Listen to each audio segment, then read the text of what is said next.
దేవుడు మన పక్షమునుండగా మనకు విరోధి ఎవడు?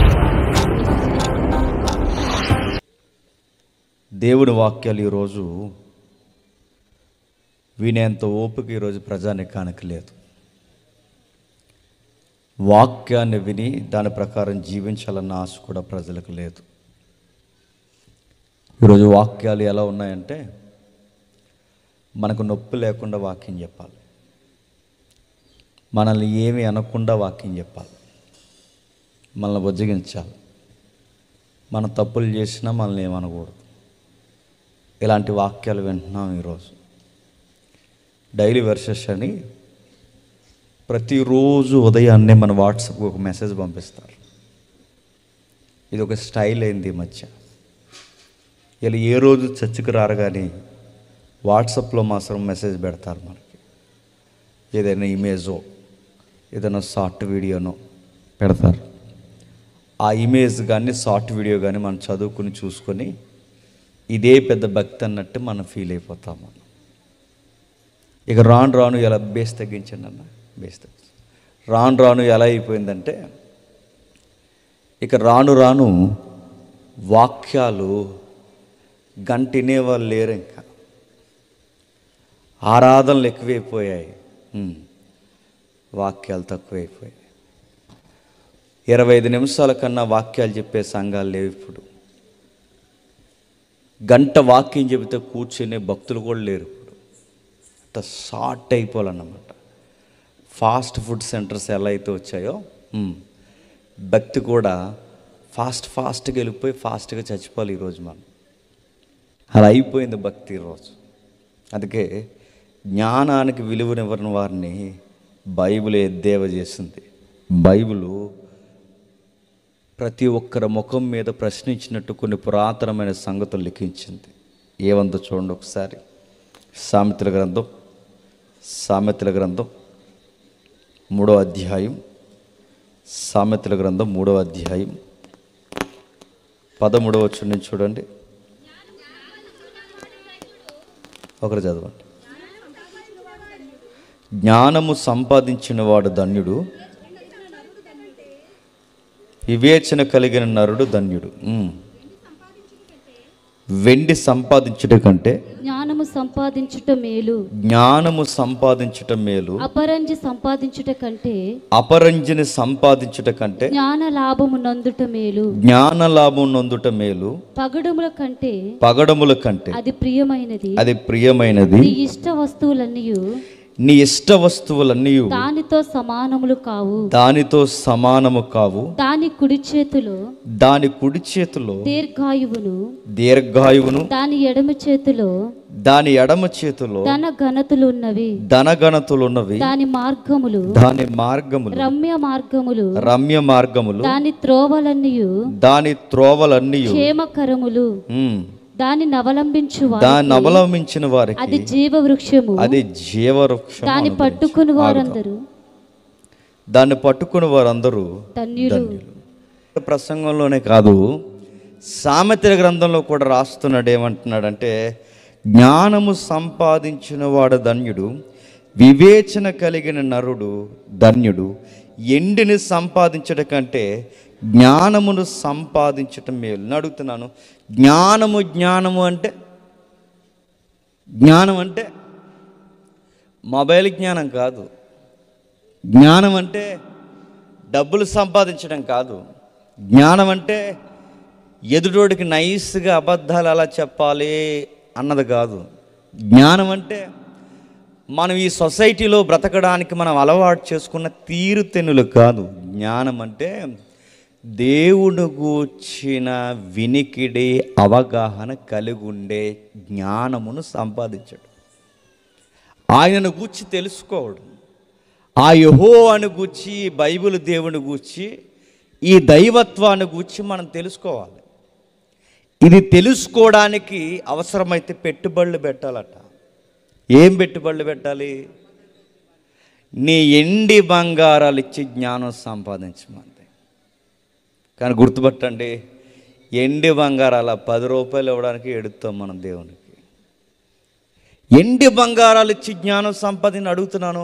చర్చ్ అంతా అయిపోయిన తర్వాత లాస్ట్లో నిలబడి, పాస్టర్ గారు నాకు ఈ వాక్యం అర్థం కాలేదండి, ఇది ఏంటండి ఇది అని అడిగే వాళ్ళు ఎవరైనా కనబడుతున్నారు ఈరోజు? చర్చ్ ఎప్పుడు వదిలేస్తారా అని చూసే వాళ్ళు ఎక్కువైపోయారు. చర్చ్ అయిన తర్వాత అసలు దీని సంగతి ఏంటని కాస్త సీనియర్స్ ఎవరైనా ఉంటే అడిగి నేర్చుకునే వాళ్ళు ఉన్నారా? వాక్యాలు డిస్కషన్ చేసే వాళ్ళు ఉన్నారా? నలుగురు కూర్చున్న విశ్వాసులు, ఈ వచనం నేను రాత్రి చదివాను, ఇది ఏంటో నాకు కొంచెం మర్మగర్భంగా ఉంది, దీని సంగతి ఏంటని దాని గురించి డిస్కషన్ చేసేవాళ్ళు లేరండి. జ్ఞానం మీద అంత ఆసక్తి లేదు ఇప్పుడు. ఎక్కడైనా ఇలాంటి సభలకు కానీ వాక్యాలకు కానీ మీరు వెళ్ళినప్పుడు 4 మాటలు ఇక్కడ ఏం చెప్తారు నేర్చుకుందామని వచ్చేవాళ్ళు ఉన్నారా? ఏదో వచ్చారు, ఆ కుర్రోడు ఏదో అలా చెబుతాడంట, విందామని వచ్చేవాళ్ళే తప్ప అని అడుగుతున్నాను. 4 వాక్యాల యొక్క జ్ఞానం ఏంటని అవపోసన పట్టడానికి పరిగెట్టే విశ్వాసులు ఎక్కడున్నారు చెప్పండి? అవి రావట్లేదు, ఇవి రావట్లేదని సంఘాలకు వచ్చేవాళ్ళే తప్ప నీకు జ్ఞానం రావట్లేదని ఏ రోజన్నా ఆలోచించావా? ఇలాంటి వారి కొరకు మరో వచనం ఉంది చూడండి. సామెతల గ్రంథం 15వ అధ్యాయం, సామెతల గ్రంథం 15వ అధ్యాయం, సామెతల గ్రంథం 15వ అధ్యాయం 14వ వచనం చూడండి. సామెతల గ్రంథం 15వ అధ్యాయం 14వ వచనం. బుద్ధిమంతుడి మనస్సు జ్ఞానమును ఎతుకును, బుద్ధిహీనులు మూఢత్వము బుద్ధించెదరు. బుద్ధిమంతులు ఏమి ఎదుగుతారట? జ్ఞానాన్ని ఎదుగుతారు. నేను మళ్ళీ అడుగుతున్నాను, ఇక్కడ బుద్ధిమంతులు ఎవరో బుద్ధిహీనులు ఎవరో తేలిపోయే స్కేల్ ఒకటి ఉంది. జ్ఞానాన్ని ఎదిగే వాళ్ళు బుద్ధిమంతులు. యేసుప్రభు వారి దగ్గరకు వచ్చి ఇల్లి వాకులు అడిగేవారు. చెప్పండి ఇంక సిగ్గులేకుండా. అది జ్ఞానం అడగాలి. ప్రభువా నిన్ను గూర్చిన జ్ఞానం నాకు అవసరం. ప్రభువా నీ ఇష్టాలేంటో అయిష్టాలేంటో నాకు తెలియ అవసరం. అడగాలి. ఎన్ని రోజులు మన చర్చకు వచ్చిన అది ఇస్తావా ఇది ఇస్తావా అని ఏదో ఒకటి వ్యాపార లావాదేవీలాగా ప్రభుతో మాట్లాడటమే తప్ప జ్ఞానము కోసం వెతికే వాళ్ళు ఎక్కడున్నారు? ఇక్కడ కూర్చున్న మిమ్మల్ని అందరిని అడుగుతున్నాను, బైబిల్ అంతా ఒకసారి చదివేశామండి, రెండోసారి మొదలెట్టే వాళ్ళు అన్న వాళ్ళు కనబడుతున్నారా? కొన్ని పుస్తకాల పేర్లు చెప్తే ఎత్తుక్కుంటారు. టకాలు మన ఆమోస్ గ్రంథం తీయండి అనగానే పేజీ నెంబర్లు ఎదిగే బ్యాచ్ ఉన్నారు ఇక్కడ. నేను అడుగుతున్నాను, మనకి జ్ఞానం ఎక్కడుందో? పుస్తకాలే తెలియట్లేదు మనకి, వాక్యాలే తెలియట్లేదు మనకి, కొన్ని వచనాలే మనకు అర్థం కావట్లేదు. దేవుని గురించిన జ్ఞానాన్ని మనం తెలుసుకోవాలన్న ఆసక్తి మనకుందా? జ్ఞానానికి విలువనివ్వని వారిని, జ్ఞానానికి మనసునివ్వని వారిని, జ్ఞానం మీద కేంద్రీకృతం లేని వారిని బైబిల్ సారం ఏముందో తెలుసా? దూరదృష్టి లేని వారు. రేపేం జరుగుద్దు అన్న అవగాహన మీద సరి అయిన దృక్కోణం లేని వారందే. నీ జననం ఏంటో, నీ మరణం ఏంటో, రేపొద్దున నీ జీవితం ఎక్కడ ఏ దశల గుండా పోబోతుందో దీన్ని గూర్చిన అవగాహన నీకు లేకపోతే దూరదృష్టి లేని జీవితం అయిపోతుంది.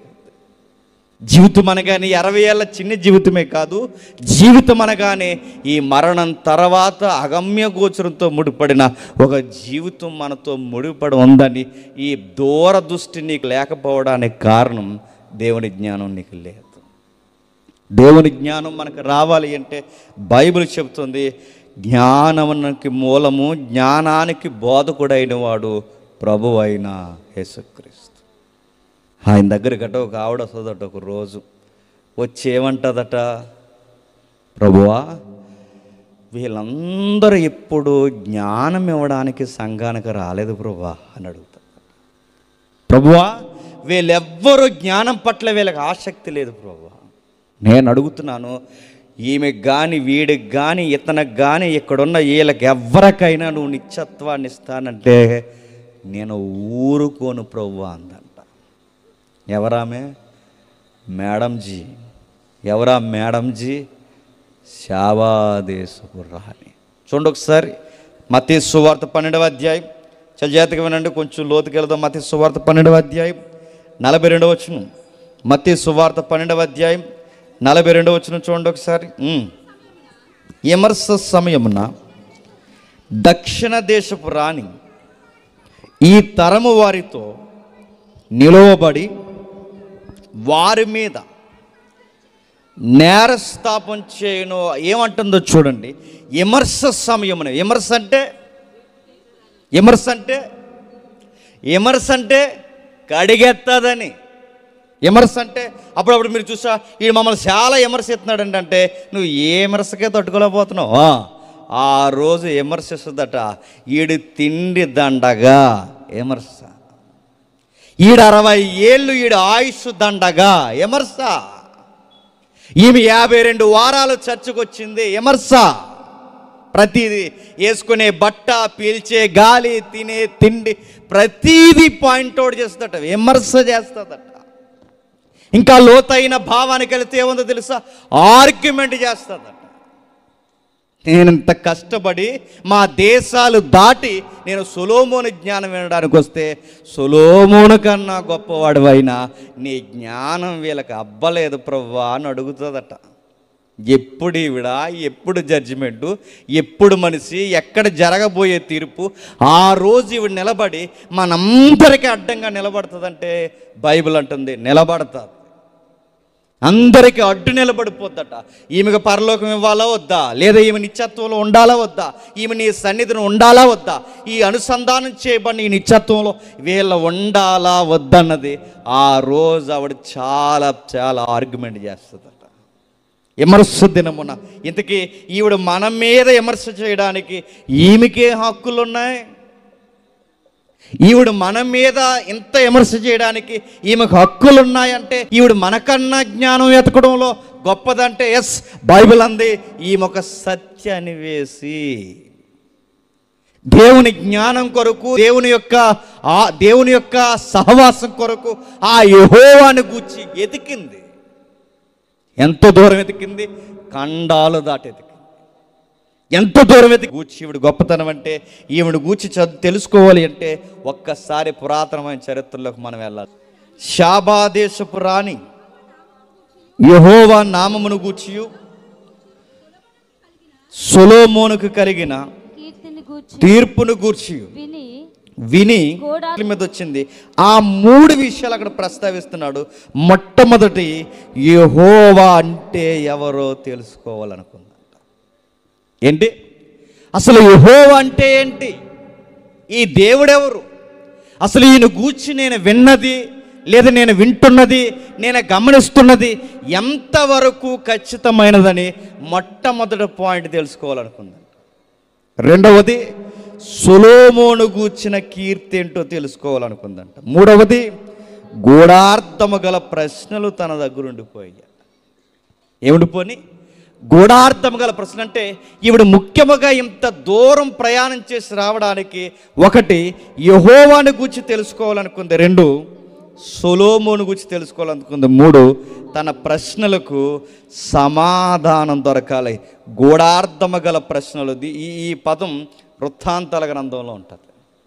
గూఢార్థము గల ప్రశ్నలు అంటే, గూఢార్థం గల ప్రశ్న అంటే దాన్ని మూల భాషలో ఇంగ్లీష్ ట్రాన్స్లేషన్లో ఏమన్నాడు తెలుసా? హార్డ్ క్వశ్చన్స్, తెగవంటవి. అలాంటి ప్రశ్నలు, చాలా జటిలమైన ప్రశ్నలు, అంటే తనకు కూడా తెలియని కొన్ని ప్రశ్నలు తన దగ్గర ఉండిపోయినాయి. అలాంటి ప్రశ్నలు ఎత్తుక్కున్నాము వచ్చిందంట. ఆ ప్రశ్నలతో సొలొమోను గూర్చి, యెహోవాను గూర్చి తెలుసుకోవడానికి వచ్చింది. ఆమె దేశం పేరు ఏం పేరు? శాబా అన్నారు. శాబా అంటే ప్రయాణము అని అర్థం. గంటల ప్రయాణం. మళ్ళీ ప్రశ్న, ఇన్ని 100 కిలోమీటర్ల దేనికమ్మా అంటే, అక్కడెక్కడో యెహోవాను గూర్చి చెబుతారట, 4 మొక్కలు ఎందామని వస్తుందట. ఇంత ప్రయాణం, ఈ 100 కిలోమీటర్ల ప్రయాణం యెహోవాను గూర్చా. అసలు ఆమె దేశం పేరే ప్రయాణము. ఈమె మీద చాలా తలతెక్కల పరిశోధనలు జరిగాయి. చాలామంది ఏమన్నారంటే, విమర్శ సమయమున అందరి మీద తీర్పు తీర్చడానికి నిలబడుతుందని ఈవిడ ఏరియా ఎక్కడదని చాలామంది పురావస్తు శాస్త్రవేత్తలు, చరిత్రకారులు పరిశోధనలోకి దిగారు. నిజంగా ఈవిడ ఉందా, లేకపోతే క్రియేట్ చేసేసారా, నిజంగా ఉందా, లేకపోతే ఏదైనా క్రియేట్ చేయబడిన క్యారెక్టరా, అసలు ఈవిడ ఎక్కడుందని ఈమె మీద పరిశోధనలు ప్రారంభించారు. 2 వర్గాలుగా విడిపోయారు ఆమె మీద పరిశోధన చేసి. ఎన్ని వర్గాలు?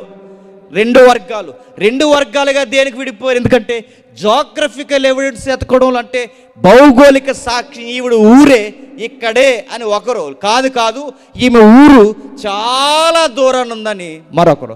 కొంతమంది అక్కడన్నారు, కొంతమంది ఇక్కడన్నారు. అక్కడన్న పదాలు ఎందుకు మనం నొక్కి ఆలోచించాలి అంటే ఆమె అంత జర్నీ చేసింది గనకే మన మీద పాయింట్ అవుట్ చేస్తుంది. మనం అనుకుంటాం ఈ ఊరైతే ఏంటి, ఆ ఊరైతే మా ఊర్లో మేము ఉన్నాం అనుకోకండి. ఆ ఊరైతే ఏంటి, ఈ ఊరైతే కాదు. అసలు ఆవిడది ఏ ఊరో పర్టికులర్గా మనకు తెలిస్తే, ఆవిడది ఏ ఊరో ఖచ్చితమైన జాగ్రఫికల్ ఎవిడెన్స్ మనకు తెలిస్తే ఆవిడ ఆ రోజు మనల్ని కడిగి పాడేస్తుందని మనకు అర్థమవుతుంది. నేను అడుగుతున్నాను, ఎన్ని భాగాలుగా విడిపోయి ఉంటారు? 2 భాగాలు. ఒకటి దక్షిణ అరేబియా నుంచి వచ్చిందన్నారు. బైబిల్ చదివే వాళ్ళ కొరకు చెబుతున్నాను. జ్ఞానం అంటే ఆసక్తి కలిగిన వారికి కొంచెం ఇన్ఫర్మేషన్ ఇస్తున్నాను. ఇక ఏ గొడవ లేదు, 10 అయిపోయింది అన్న వాళ్ళకి గొడవ లేదు, ఇంకా ఒక కునుకు లాగండి. వీళ్ళు ఆసక్తి కలిగిన వారికి చెప్తున్నాను. 2 భాగాలు విడిపోయారు. అందులో ఒక భాగం దక్షిణ అరేబియా, 2 ఇథియోపియా. దక్షిణ అరేబియా అంటే తెలియదు మీకు చెప్తాను చూడండి. దక్షిణ అరేబియా అంటే కువైట్, మస్కట్ ఊర్లోనేగా మన ఊళ్ళు వెళ్తారు ఇక్కడి నుంచి. ఆ ఏరియాని దక్షిణ అరేబియా ప్రాంతం అంటారు. దీనికి 4 దిక్కులు ఉంటాయి: తూర్పు, పడమర, ఉత్తరం, దక్షిణం. దేశానికి 4 దిక్కులు ఎలా ఉంటాయో ఈ గల్ఫ్ ఏరియాకి కూడా 4 దిక్కులు ఉంటాయి. దీనికి దక్షిణ దిక్కు నుంచి వచ్చిందంటారు. ఎవరిని? శాబదేశ ప్రాంతం. దక్షిణ దిక్కు నుంచి అరేబియా ప్రాంతం నుంచి వచ్చింది అని ఎలా డిక్లేర్ చేస్తున్నారంటే ఈ ప్రజలు దక్షిణంగానే ఉన్నారు, లేదా శాబ అనే సౌండ్స్ దక్షిణంగానే ఉన్నాయి అని కొన్నిసార్లు వాళ్ళు వచనాలు చూపించడం మొదలెట్టారు. ఆ వచనాలు ఎప్పుడైతే వాళ్ళు చూపించారో వాళ్ళ ఆర్గ్యుమెంట్ నిజమన్నట్టు చాలామంది నిలబడ్డారు. ఏ వచనాలు చూపించారు ఒకసారి చూడండి. యోబు గ్రంథం అందరూ బైబిల్ చూడండి. ఎవరి దగ్గర బైబిల్ సిగ్గు లేకుండా పక్కవారు బైబిల్ చూడండి. బైబిల్ లేకుండా కనబడుతున్నారు భక్తులు కొంతమంది, అందుకే చెప్తున్నాను. యోబు గ్రంథం 1వ అధ్యాయం 14వ వచనం చూడండి. యోబు గ్రంథం 1వ అధ్యాయం 14వ వచనం. ఎద్దులు నాగలు దున్నుచు గాడిదలు వాటి సమీపమును మేయుచుండగా శబాయిలు వాటి మీద పడి ఆగండి, నాకు చెప్తున్నా అంటే ఆగమని. కొంచెం టెంపర్గా ఉందో కుదురుగా ఉండండి. నాకెవరు డిస్టర్బెన్స్గా నేను మళ్ళీ చెప్తున్నానండి, ఎవరికైనా వినడం ఇష్టం లేకపోతే అలా పక్క పోండి.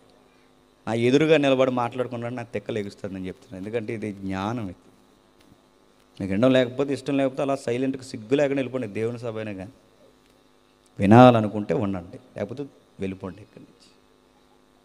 విందాం. శబానీయులు ఎవరి మీద పడ్డారట? యోబు కుటుంబం మీద పడ్డారట. యోబు కాపర్ల మీద పడ్డారట. యోబు కాపర్లు అంటే యోబుకు ప్రాపర్టీ ఉందిగా, ఆస్తులు ఉన్నాయిగా. ఆ రోజు యోబు గారికి ఉన్న ఆస్తులు ఏంటి? మందలు. ఆ రోజు యోబు గారికి ఉన్న ఆస్తులు ఏంటి? గొర్రెల మందలు, వారి పశువుల మందలు. ఆ పశువుల మందల మీద ఎవరున్నారట? శబానీయులు వచ్చి మీద పడిపోయారట. అంటే వాళ్ళ గొర్రెల కాపర్ని, పశువుల మందల్ని శబానీయులు చంపేశారు. ఇప్పుడు ఏదైతే ఈ ప్రాంతాన్ని మనం జాగ్రఫికల్గా చదువుతున్నామో, యోబు గారు ఊరు ఎక్కడుందంటే ఇంచుమించు గల్ఫ్ ఏరియాలోనే ఉంది. ఏ ఏరియాలో? గల్ఫ్ ఏరియాలో. ఇప్పుడు ఈ గల్ఫ్ ఏరియా అరబ్ ప్రాంతంలో ఉంది. ఇప్పటికీ అరబ్ ప్రాంతంలోనే యోబు గారు సమాధి ఉంది, వాళ్ళు నివసించిన ఊరుంది, ఇల్లుంది, అన్నీ అక్కడ ఉన్నాయి. అంటే ఇప్పుడు ఈ ఊరు అరబ్ ఏరియాలో కనబడుతుంది. వీళ్ళ పక్క ప్రాంతం వాళ్ళు వచ్చి వీళ్ళ మీద పడ్డారంటే శబానీయులు అన్నవారు ఇంచుమించు ఎక్కడున్నారు? అరబ్బు ప్రాంతంలో ఉన్నారు. ఇప్పుడు అరబ్బు ప్రాంతంలోనే వీళ్ళ దగ్గరలో ఉంటే ఈవిడ ఎక్కడి నుంచో వచ్చిందని అప్పుడు ఆ రోజు మన మీద నిలబడి నేను ఎంత దూరం ప్రయాణం చేసి నేను వచ్చాను మీరెందుకు దేవుని జ్ఞానం నేర్చుకోవడానికి, మీరు ప్రయాణాలు చేయలేకపోయారని అడగడానికి ఏమన్నా అర్హత ఉందంటారు? ఎందుకంటే పక్క ప్రాంతమే పెద్ద దూరమేగా. నా మాటలు అర్థమవుతున్నాయా? అంటే వీళ్ళు ఇచ్చిన ఒక ఎవిడెన్స్ ప్రకారం వీళ్ళు అరబ్ ఏరియా నుంచి వచ్చిందంటే ఈవిడ శాబా దేశపు రాణి అంటే ఎక్కడి నుంచో వచ్చింది అనుకుంటాం, కానీ వీళ్ళు ఇచ్చే ఆన్సర్ ఏం చెప్తున్నారంటే కాదు పక్క ప్రాంతం నుంచి వచ్చిందంటే ఆ మాత్రం ప్రయాణానికి మన మీద గొడవక దిగడం సబవా? పాలకొల్లుకి మీకు పెద్ద దూరమేం కాదు. పాలకొల్లు నుంచి ఇక్కడికి సభకు వచ్చి మేమేదో పెద్ద గల్ఫ్ ఏరియా నుంచి వచ్చాన్న ఫీలింగ్ ఇచ్చారు అనుకోండి, ఎలా ఉంటుందండి? మీరు ఇక్కడే టిక్కుమని ఆటో ఎక్కితే టక్కుమని దిగిపోతారు ఇక్కడ, లేదా బండి ఎక్కితే ఇక్కడ దిగిపోతారు.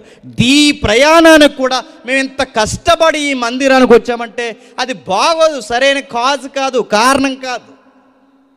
లేదండి ఈ ఒక్కరోజు సభకి, లేదా ఈ ఒక్కరోజు మీటింగ్కి, లేదా ఈ ఆదివారం మేము వచ్చేది పొరుగు దేశం నుంచి వస్తున్నాం, లేదా దూర ప్రాంతం నుంచి రాష్ట్రాలు దాటి వస్తున్నామంటే అప్పుడు ఆ రాష్ట్రాలు దాటి వచ్చిన అంటాడు మనల్ని ఏమని చెప్తున్నారు, రే నేను ఎక్కడి నుంచో మందిరానికి వస్తున్నాను, మీరు పక్కీదులు అనడానికి అర్హత ఉంది. ఇది మీకు అర్థమైతే ఇప్పుడు యోబు గారు ఊరు దగ్గర ఉన్నది వీళ్ళు ఎవరంటే వీళ్ళు అరబ్బు తెగలలో ఒక వంశం. అరబ్బు తెగలు ఉన్నాయిగా, తెలుసుగా. ఇస్మాయిల్ అని ఒక ఆయన ఉన్నాడుగా, ఎవరో ఆగర్ గారు అబ్బాయి. ఆ ఇస్మాయిల్ అనే అబ్బాయికి కొంతమంది కొడుకులు పుట్టారు, వాళ్ళ తెగలు ఉన్నాయి, వాళ్ళకి వంశాలు ఉంటాయి. ఇశ్రాయేలీకి ఎలాగైతే వంశాలు ఉంటాయో ఈ ఇస్మాయిల్ తెగల్లో ఉన్న వారికి కూడా వంశాలు ఉంటాయి. ఆ వంశాల్లో ఒక పేరు, వంశం పేరు శబానీలు. అంటే శబానీల వంశం వేరు, శాబా దేశం వేరు. ఇప్పుడు మా ఇంటి పేరు పోచపల్లి అండి, మా ఇంటి పేరు పోచపల్లి. పోచంపల్లి అని ఊరుంది. ఇప్పుడు నేను పోచంపల్లి మా ఊరు అంటే ఏమంటారండి? జాయిన్ చేసేస్తారు నన్ను, ఎక్కడ హాస్పిటల్లో జాయిన్ చేస్తారు. ఎందుకంటే ఇప్పుడు ఊరు పేరు వంశం లేదు, ఊరు పేరు మా ఇంటి పేరు ఒకటి అయినంత మాత్రాన ఆ ఊరు మాదైపోద్దా? ఇది మినిమం నాలెడ్జ్ అంటారు. అంటే ఇక్కడ శబానీలు అనేది తెగ, అక్కడ శాబా అనేది దేశం. అంటే ఇప్పుడు వీళ్ళు ఇచ్చిన ఎవిడెన్స్ ప్రకారం ఇప్పుడు అరబ్బు ప్రాంతానికి చెందిన జేమ్స్ అంటే అవును, ఆమె అరబ్బు ప్రాంతానికి చెందింది కాదు. ఆమె అరబ్బు ప్రాంతానికి చెందిన మరి ఎవరు? ఈమె ఇథియోపియా ప్రాంతానికి చెందింది. మీరు ఎలా చెప్పగలరంటే ఇథియోపియా గ్రంథంలో మఖేడా అని ఒక గ్రంథం ఉంది. మీరు పేరు తెలియకపోయినా పర్లేదు మీకు. ఏంటది? ఎవడన్నా అడిగితే నా పేరు చెప్పండి, నేను చెప్తాను. మఖేడా అనే గ్రంథం ఉంది. మఖేడాలో ఈవిడ పేరు ఉంది. ఎవడ పేరు? శాబా దేశపు రాణి. మఖేడా అనే ఇథియోపియా గ్రంథంలో ఆమె ఉంది. ఇథియోపియా అనేది అరబ్ ఏరియాలో ఉండదు, భూమికి చివరి ప్రాంతంలో ఉంటుంది. ఇప్పుడు మీరు గమనించండి, భూమికి చివరి ప్రాంతం. భూమికి చివరి ప్రాంతం అనేది ఇదే పదాన్ని యేసుప్రభు వారు ఉపయోగించారు, భూదిగంతాలు అన్నాడు. ఏంటట? భూదిగంతాలు. భూదిగంతాలు అంటే భూమికి దిగువనున్న ప్రాంతం. అంటే యేసుప్రభు వారు ఉన్న ఊరు కేంద్ర ప్రాంతంగా యెరూషలేం తీసుకోండి. యెరూషలేం అనేది భూగోళం ఇలా ఉందనుకోండి, ఇది సెంటర్లో ఉంటుంది పైన యెరూషలేం ప్రాంతం. దీనికి దిగంతం అంటే ఎక్కడొస్తుంది? కింది ప్రాంతం. అంటే ఇప్పుడు భూమికి దిగువ ప్రాంతం అంటే ఇక్కడ నుండి, అంటే ఈ భూమికి దిగువ ప్రాంతాన్ని ఏ ఖండం ఉంటుంది తెలుసు? ఇక్కడ ఎప్పటికీ దట్టమైన క్రూర మృగాలతో నిండిపోయిన ఆఫ్రికా ఉంటుంది. ఏముంటుంది? ఆఫ్రికా. ఈ అతిపెద్ద ఆఫ్రికా ప్రాంతంలో ఉన్న పేరే ఇథియోపియా అంటారు. బైబిల్లో దాని పేరేడు చెప్పిన కూసు అంటారు. ఏంటది? కూసు. కూసుని ఇప్పుడు ఏమని పిలుస్తారు? ఇథియోపియా. ఇథియోపియా. ఈ ఇథియోపియా ప్రాంతం అంటే ఈ మేడం ఎక్కడి నుంచి వచ్చింది? ఇథియోపియా ప్రాంతం నుంచి వచ్చింది. ఇంకా మీరు ఎలా చెప్పగలంటే ఎవిడెన్స్ ఉంది. యోధా చరిత్రకుడైన జోసఫస్ ఈవిడ అన్నాడు, ఈమె యువరాణి, ఈవిడ వచ్చింది చీకటి ఖండాల నుంచి వచ్చింది అన్నాడు. చీకటి ఖండం అంటే దేన్ని అంటారండి? ఆఫ్రికా ఖండం. అంటే ఈవిడ వచ్చిన ప్రాంతం అరబ్ దగ్గర ప్రాంతం కాదు. వీరికి ఒక మాతృభాష ఉందట. ఆ మాతృభాష పేరే సబాయిక్. ఏంటి? మనది ఏ భాష? తెలుగు రాష్ట్రం కనుక తెలుగు భాష. వాళ్ళ శాబా దేశం కనుక వాళ్ళ ఏరియాకు ఒక భాష ఉందట, సబాయిక్ అంటారంట. ఇవన్నీ ఎందుకు చెప్తానంటే ఈవిడింత దూరం నుంచి వచ్చిందనడానికి ఆధారాలు. ప్రభు ఎందుకు ఈవిడ విమర్శ దినాన మన మీద నిలబడుతుందంటే ఈవిడ ఆ రోజు చేసిన ప్రయాణాన్ని బట్టి మన మీదకు ఉవ్వెత్తున లేచిపోద్దట. బహుశా నేను అడుగుతున్నాను, ఈవిడికి యెహోవాను గూర్చి తెలుసుకోవాలని ఆశ ఉంది. నెక్స్ట్ సొలొమోన్ అంటే ఏంటో తెలుసుకోవాలని ఆశ ఉంది. నెక్స్ట్ అసలు యెహోవా దగ్గర సొలొమోను దగ్గర వీళ్ళు నిజముగా ఇద్దరు గొప్పవారైతే నిగూఢమైన ప్రశ్నలకి నా ప్రశ్నలకి జవాబు దొరకాలి, నా సత్యాన్వేషణకి జవాబు సత్యము దొరకాలని ఆశపడింది. అందుకేనట ఆ రోజు ఇంత ఆతృత ఈవిడికి ఉంది కాబట్టి నిలబడతాట మన మీద. మరలా అడుగుతున్నాను, అసలు ఈవిడ ఇక్కడికి రావాలి అంటే ఈవిడికి ఎవరో కాస్తంత బీరకాయ పీసులాగా యెహోవా కోసం చెప్పి ఉండాలి కదండి. నేను అడుగుతున్నాను, యెరూషలేము ఎక్కడో ఉంది, ఇదేమో ఎక్కడో బూదిగంతాల్లో ఉంది. ఈ బూదిగంతాల ప్రాంతంలో యెహోవాను గూర్చి ఎవరో ఒకరు పిసరు వార్తలాగా చెప్పుండాలిగా. ఎవరో ఒకరు చెబితేనే, అంటే బహుశా అరకొరగా చెబితేనే అక్కడి వరకు వచ్చి ఉండాలి. అరకొరగా చెప్పకపోతే అసలు యెహోవా అంటే ఎవరో ఈమెకి తెలీదు. ప్రశ్న అడుగుతున్నాను, ఎవరు చెప్పుంటారు ఆ రోజుల్లో? వాట్సాప్లు ఉన్నాయా? ఫేస్బుక్లు కూడా లేవు. ఆ రోజు ఎవరు చెప్తారు? ఎవరు చెప్పేంత, ఎందుకంటే అది చాలా ప్రయాణం. ఆఫ్రికాకి ఆసియాకి మధ్య ఒక పొడవైన నది ఉంటుంది, అది ఈజిప్ట్ వరకు ప్రయాణం చేస్తుంది. దాని పేరు నైలు నది. ఈ నైలు నదిని ఒడ్డున అలా పైకి వెళ్ళిపోతే ప్రపంచంలో అతిపెద్ద ఎడారి ఉంది. ఏ ఎడారి? సహారా ఎడారి. ఆ సహారా ఎడారి నడుమ అతిపెద్ద అడవులు ఉంటాయి. అడవుల పేర్లు ఆఫ్రికా అడవులు. అడవులు దాటి, ఎడారులు దాటి, ఇన్ని ప్రాంతాలు దాటి ఎక్కడో ఇజ్రాయెల్ దేశంలో ఉన్న ఆ యెహోవాను గూర్చి అక్కడ వరకు వెళ్ళి ఆ రోజుల్లో ఎవరు చెబుతారు? అప్పటికి 12 మంది శిష్యులు చెప్పండి లేరు. అప్పటికి ఎవరు లేరు. సొలొమోను తన దేశంలో ఉన్నాడు, దావీదు తన దేశంలో ఉన్నాడు, ఎవరైనా వారి దేశంలో ఉన్నారు. ఎవరు చెప్పుంటారు? బైబిల్ చదివే అలవాటు ఉంటే ఒకరు చెప్పుండాలని అంచనా. ఎవరు చెప్పుంటారు? మోసే గారు తెలుసుగా. మోసే గారికి మొదట భార్య ఉంటుంది. ఎవరండి? చచ్చారు ఈరోజు, మీరు చెప్పండి. సిప్పోరా. సిప్పోరా చనిపోయిందని అంచనా. సిప్పోరా చనిపోయిన తర్వాత మరొక ఊరావుని చేసుకున్నాడు. ఆవిడ పేరు కూసు దేశపు స్త్రీని చేసుకున్నాడు. కూసు అంటే మళ్ళీ చెప్పాను, కూసు అంటే ఇథియోపియా. ఇథియోపియా అంటే ఆఫ్రికా. ఆఫ్రికా ఆవిడని చేసుకున్నాడు. ఎవరు? మోసే గారు. అప్పటికి మరి ఆ మొదట ఆవిడ చచ్చిపోయిందో ఏమైందో ఆ లీగల్ ప్రాబ్లమ్స్ చేయడం మనకు తెలియదు, కానీ చనిపోయిందనే లెక్క. ఆ చనిపోయిన తర్వాత రెండో ఆవిడని చేసుకున్నాడు.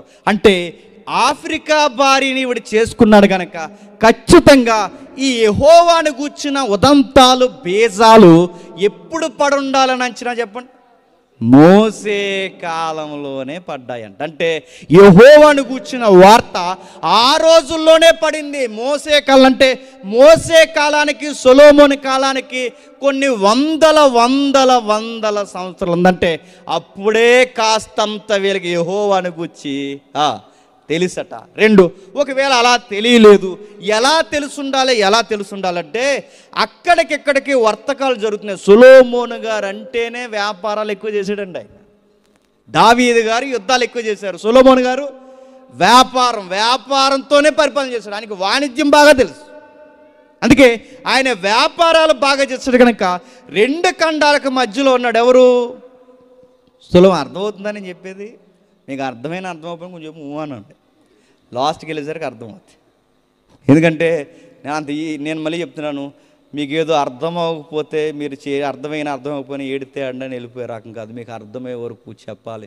ఒకవేళ మీకు అర్థం అవ్వలేదు అనుకోండి, నా మనసు బాధ అయిపోతుంది, ఆనందం లేని. ఆ రోజు నేను సీరియస్గా చెప్తాను, ఈరోజు నేను బాగా చెప్పలేదురా అని నాకు బాధ అవుతుంది. కాబట్టి మీకు అర్థం చేసుకోండి, కనీసం కొంతమంది అయినా అర్థం చేసుకోండి. నెక్స్ట్, ఆ రోజుల్లో సొలొమోను గారు 2 ఖండాలకు మధ్య వ్యాపారం. బైబిల్ అనేది ఎంత చరిత్ర ఉందండి, మనం ఏం చదవం. మనం నీ పిండి పిసుకు తొట్టే, నీ బుడ్లో నూనె, ఏ చదువుతాను తప్ప ఎంతసేపు మనకు వచ్చేసి గొడవే. ఏం తెచ్చుకోవాలి, ఏం పట్టిపోవాలి. ఇక నేను అడుగుతున్నాను, దేవుడు బొమ్మ బంగారం అయితే అది కూడా పట్టిపోతారండి. ఇది పట్టుకుపోయే గొడవే తప్ప అసలు ఏంటి, గ్రంథం ఏంటి, వారం ఏం చెప్పారు, దీని యొక్క విషయాలు ఏంటి, ఎంత చరిత్ర ఉందా, ఎంత ఆధారాలు ఉన్నాయని దీని గురించి తెలుసుకునే నేను అడుగుతున్నాను. పెద్దోళ్ళకి ఎలాగ వయసు అయిపోయింది, కనీసం ఈ మిడిల్ ఏజ్లో ఉన్న వాళ్ళన్నా ఇంత ఆలోచించి ఇష్టపడి వినేవాళ్ళు ఉన్నారు చెప్ప. అందుకే ఆసక్తిగా వినండి, బైబిల్ మీద బాగా మనసు పెట్టానండి, క్రొవ్వు మెదడు దొరికినట్టు ఉంటుంది అన్నాడు దావీదు. అంత రుచికరంగా ఉంటుంది. ఓకే, 2 ఖండం అది పెద్ద అని చెప్పాడు. మనమే ఉంటాం. ఆఫ్రికాలో ఎవరుంటారు? చాలా, ఇంకా ఆఫ్రికన్స్ అందరూ ఉంటారు. ఇటువైపు ఏమో మనం ఉంటాం, అటువైపు ఏమో కొన్ని తెగలు ఉంటాయి, వాళ్ళ చీకటి ప్రాంతంలో ఉంటారు. ఇటు అటు వర్తకాలు జరగాలి అంటే సెంటర్ పాయింట్ ఒకటి ఉంది. ఆ సెంటర్ పాయింటే యెరూషలేం. ఏంటది? యెరూషలేం. అంటే ఇక్కడి నుంచి, ఈ ఖండం నుంచి ఆఫ్రికాకు పోవాలన్నా, ఆ ఖండం నుంచి ఇటు ఆసియా రావాలన్నా అందరికీ సరి అయిన స్పాట్ ఏంటండి? యెరూషలేం. ఈ యెరూషలేం ప్రాంతంలో వాణిజ్యం ఎక్కువ. ఈ యెరూషలేం ప్రాంతంలో విదేశీయ రాకపోకలు ఎక్కువ. ఎందుకంటే ఈ యెరూషలేం ప్రాంతం అనేది అటు ఆ ఖండానికి పోవాలన్నా, ఇటు ఈ ఖండానికి పోవాలన్నా మధ్యలో ఉండే ప్రాంతం కనుక ఈ ప్రాంతం 2 దేశాల ప్రజలు చూసేవారు. చూసినప్పుడు ఖచ్చితంగా వస్తూ పోతూ చూస్తున్న వాళ్ళు సొలొమోనుతో వ్యాపారం చేస్తారు కనుక ముందు సొలొమోను కట్టించిన మందిరాన్ని చూసేవారు. సొలొమోను ఏ మందిరం కట్టించాడండి? బంగారు దేవాలయం కట్టించేవాడు. ఆ బంగారు దేవాలయాన్ని చూసి దేశాలు చెప్పేవారు. ఎవరు? ఈ వ్యాపారాలు చేసే వాళ్ళు ఉంటారు, అటు ఇటు తిరిగేవాళ్ళు. ఈ తిరుగుతున్న వాళ్ళు ఈ మేడం దగ్గర కూడా వెళ్తారు. మేడం గారు ఊర్లో ఎక్కువ ఏం దొరుకుతుందంటే నెంబర్ 1 గోల్డ్ దొరుకుతుంది. ఆ మంచి బంగారం దొరుకుతుంది కనుక మేడం దగ్గరికి బంగారం కొనడానికి వెళ్ళినప్పుడు ఖచ్చితంగా చెవులు ఏమేస్తారు చెప్పండి? సొలొమోను కింగ్ ఉన్నాడు మేడం, ఆయన కట్టించి ఒక మందిరం ఉంది, ఆయన ప్యాలెస్ ఉంది, మామూలుగా లేదా జ్ఞానం జడ్జిమెంట్లో ఇక అంతా ఇంత కాదని వీళ్ళు ఎంత చెప్పుండి ఉండాలని ఆయన చినేశారు. అంటే ఒకటి, మోసే కాలంలో అయినా యెహోవాను గురించి తెలిసి ఉండాలి, లేదా సొలొమోను కాలంలో అయినా ఈ వ్యాపారవేత్తల ద్వారా అయినా యెహోవా మందిరాన్ని గురించి సొలొమోను గూర్చి తెలుసు. మొత్తం మీద ఏదైతేనే సొలొమోను గూర్చి తెలిసింది, యెహోవాను గురించి తెలిసింది. ఎప్పుడైతే ఈవిడికి తెలిసిందో, తెలిసి ఈవిడ తెలుసుకోవాలని ప్రయాణం చేసిందంటే ఎక్కడి నుండి ఎక్కడికి? తన ఊరు నుంచి, చెప్పండి, తన ఊరు నుంచి యెరూషలేముకు రావాలని ప్రయాణం చేసింది. ఇప్పుడు అడుగుతున్నాను, ఆ ఊరు నుంచి ఊరికి ఎంత దూరం ఉంటుంది అంటారు? ఒక 500 ఉంటుందా? ఒక 1000? 500 అంటే టికెట్ రేట్ కాదు, చెప్పండి, కిలోమీటర్లు. ఒక 500 కిలోమీటర్లు ఉంటుందా? నేను మొన్న హంపి వెళ్ళాను. హంపి అంటే మన కర్ణాటకకు దగ్గరలో ఉంది. శ్రీకృష్ణదేవరాయలు పరిపాలన చేస్తున్నారుగా, ఆ ఏరియాలో మీటింగ్ జరిగితే వెళ్ళినా. ఇక్కడి నుంచి ఇప్పుడు మన ఏరియా నుంచి రాజమండ్రి సుమారు ఇక్కడ నుండి అక్కడికండి మన ప్రాంతాలకి నెక్స్ట్ డే మీటింగ్ ఎంత దూరం అని చూస్తే 1000 కిలోమీటర్లు వచ్చిందండి. 1000 కిలోమీటర్ల ప్రయాణానికి నాకు 1.5 రోజు పట్టింది అక్కడి నుంచి ఇక్కడికి రావడానికి. 1000 కిలోమీటర్లు. ఆశ్చర్యం అని చెప్పిన, పక్క రాష్ట్రం నుంచి మన రాష్ట్రంలోకి అడుగు పెట్టడానికి 1000 కిలోమీటర్లు ఉంటే సహారా ఎడారి, ఆఫ్రికా, నైలు నది, ఈజిప్టు ఇవన్నీ దాటి రావాలంటే 500-1000 కిలోమీటర్లతో తేలిపోయే ప్రయాణం కాదు. మరి ఎన్ని కిలోమీటర్లు వచ్చి ఉంటుంది? 1600 మైళ్ళు వచ్చిందంట. ఎంత? సిగ్గు లేకుండా ఒప్పుకుందాం, మైళ్ళు అంటే మనకు తెలదు. తెలుసా? తెలదు మనకి. తెలుసా? సెంట్ అంటేనే తెలదు ఇప్పుడు మనకి. కాబట్టి మనకు మైళ్ళు తెలదు, చెప్పండి, సెంటు తెలదు. దాన్ని కిలోమీటర్లకు మారుద్దాం. 1600 మైళ్ళు అంటే ఎంత అని మీరు అడిగితే 1600 మైళ్ళు 2400 కిలోమీటర్లు. ఎంత? 2400 కిలోమీటర్లు. ఇప్పుడు చెప్పండి, ఆ రోజు మన మీద గొడవాడడానికి ఈవిడికి అర్హత ఉందంటారా లేదంటారా? దులువాడెత్తది. నువ్వు ఆ ఈది నుంచి ఈదిలో చర్చికి రావడానికి నీకు ఎంత ఒళ్ళు బద్ధకం, ఓ గంట కూర్చోడానికి నీకు ఎంత ఒళ్ళు బద్ధకం, నీకు పాస్టర్ గారు ఏమైనా గద్దించి చెప్తే నీకు ఎంత పొగరేటి ఆ ఈది నుంచి ఈదికి, నీకు ఆ టయానికి రావుడి. ఈవిడ ఆ ఈది నుంచి ఈదికి రాలేదు. చెప్పండి, 2400 కిలోమీటర్లు దాటొచ్చింది. 2400 కిలోమీటర్లు అడుగుతున్నాను. ఏ ప్రయాణం అడుగుతున్నాను? ఏ వాహనం మీద వచ్చి ఉంటుందండి? చెప్పండి, ఏ వాహనం మీద వచ్చి ఉంటుంది? కొన్ని ఆప్షన్ చేస్తాను, చెప్పండి. గాడిదలు, చెప్పండి. గుర్రాలు, చెప్పండి. కారు, చెప్పండి. ఫ్లైటు, చెప్పండి. గాడిదలు, ఒంటెలు, లేదా ఇంకేవతున్న వాళ్ళు ఏదో పెద్దని చెప్తున్నాడుగా, వాడలు. దేని మీద వచ్చి ఉంటుంది చెప్పండి? మీరు చెప్పొద్దు, చెప్పండి, నేను చెప్పొద్దు. మనం చెప్తే మనకి ఏది తోస్తే చెప్తామా. అలాగంటే ఎలాగంటాం, చెప్పండి, ఎలాగంటే అలాగంటాం. అందుకే బైబిల్ చెప్పింది అలా వచ్చింది. ఒకసారి చూడండి, వృత్తాంతాల గ్రంథం, మొదటి దినవృత్తాంతాల గ్రంథం 9వ అధ్యాయం. ఎందుకు చెప్తున్నాను ఏమంటే, రెండో దినవృత్తాంతాల గ్రంథం 9వ అధ్యాయం మొదటి వచనం చూడండి. శాబాదేశపు రాణి సొలొమోను గూర్చిన ప్రసిద్ధిని వినినప్పుడు గూఢమైన ప్రశ్నల చేత సొలొమోనును శోధింపవలనని, నా ప్రశ్నలకు జవాబు చెబుతాడా చెప్పడని శోధింపవలనని కోరి మిక్కిలి గొప్ప పరివారముని ఎంటబెట్టుకుని గంధవర్గములను విస్తారమైన బంగారము రత్నములను ఒంటెల మీద ఎక్కించుకొని యెరూషలేమునకు వచ్చాను. బాగా అండి, ఏమి ఎక్కొచ్చిందట? ఒంటె ఎక్కొచ్చిందట. ఇప్పుడు అడుగుతున్నాను, ఒంటె 2400 కిలోమీటర్లో ఎన్ని రోజులకి నడుస్తుంది చెప్ప? ఎవరు ఈ మధ్య ఇంటర్ పాస్ నెల ఎవరండి ఇక్కడ? ఇంటర్ పాస్ అయ్యారుగా, మొన్నే పాస్ అయ్యారుగా. కరోనాలో పాస్ అయింది ఎవరు చెప్పండి? చెప్పు, అడుగుతుంది. పాస్ మనకు లెక్కలు ఉంటాయి. 10th బేస్ నుంచి లేదా 9th బేస్మెంటే మనకు ఉంటుంది. దూరము ఈక్వల్ టు కాలము, దూరము కాలము, టైమ్ అండ్ డిస్టెన్స్ అన్నారు. మీరు చెప్పండి, అడుగుతున్నాను. దూరము కాలాన్ని కొలవాలి అంటే ముందు వెళుతున్న వాహనం యొక్క స్పీడ్ ఎంతో తెలియాలి, అది రోజుకి ఎంత దూరం వెళ్తుందో తెలియాలి. ఇప్పుడు మన వాహనం ఏంటి ఇక్కడ చెప్పాలి?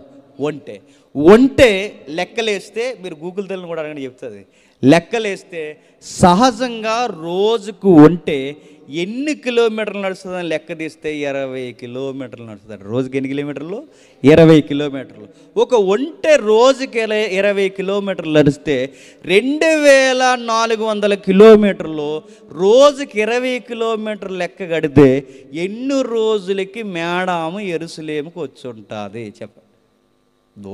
దూరం ఈక్వల్ టు కాలము, కాలము దూరము అంటే ఏంటంటే ఇంక అంతే సంగతులు.